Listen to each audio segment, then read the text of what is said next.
Welcome to the Old Guy Bourbon Channel. Why do we call it that? Well, because I'm an old guy, and that's bourbon. And today we're looking at Maker's Mark. This is a private selection. It's a fine wines and good spirits. That's Pennsylvania State Stores selection. It's the summer edition 2024. And I bought this a few months ago, just getting to the review now. But I was just in the liquor store a few days ago, and this is still on the shelf. Well, several bottles still on the shelf, and so is the Keeper's release, the wood finishing series, still on the shelf. So these are still available. This one was $80 here in Pennsylvania.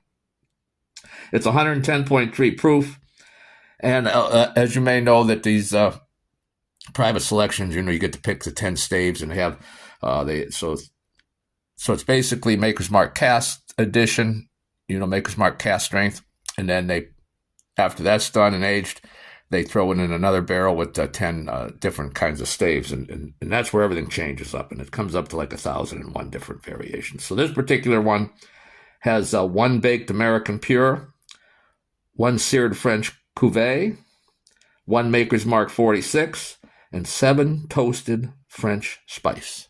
So that's a little different here, huh?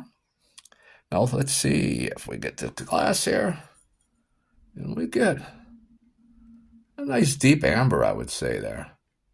Nice legs on this one. Very nice legs. Let's get in on the nose.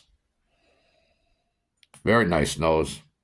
A little bit of ethanol on the nose, but not much for being 110.3 proof. There's some fruitiness there for sure, some citrus there. Some vanilla and some caramel. Let's take a sip, huh?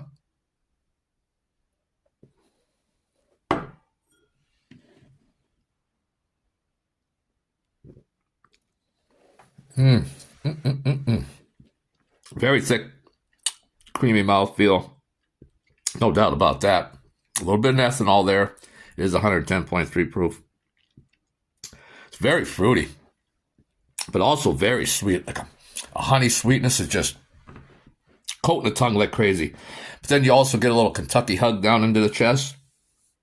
And that's where you're getting some nuttiness and some baking spices.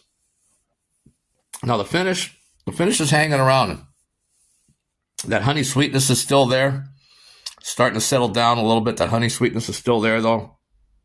Setting into the baking spices there, maybe some nutmeg, maybe some charred oak there, and then like a creamy vanilla. So if you're willing to spend $80, you can certainly find this in stores in Pennsylvania. I say grab it.